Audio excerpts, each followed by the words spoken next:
اسمعوا تعال نجهز أغراض ماما. كيف بفوت أنام لأن ماما شو بتصحى يعني بتصحى بدري، فهمتوا؟ كبرنا فلازم إشي تشربه. فالخطة كالتالي، بدي أسخن لها حليب. عندي حليب طازة جايبينه كله قشطة، تسخنه هي على الميكروويف. بس بجهز لها إياه تمام. حط لها عليه عسل. يا عسلاتي انت طبعا شطبت الدار، ضل شوية جليات العشاء. هذا العسل يا بنات عسل طيون بجنن. فهون راح احط شوية عسل، حط عليها مي ساخنة بس انه يعني تكة بحيث ذوب. حطيت لها كعك، تحب يعني تشرب كعك مالتها ذوبتها. طبعا بتسألونا كثير ليش ما امكم تشتغل تتحرك؟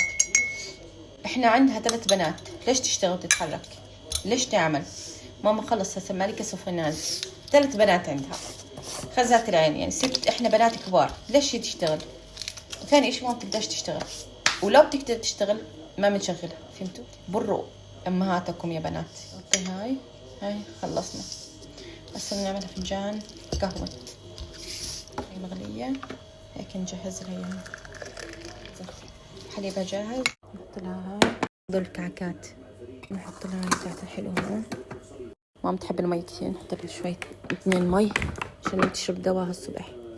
قهوتها تحط لها موز إذا أكلت بدها تاكل جاعت إشي، هاي موز كنبات.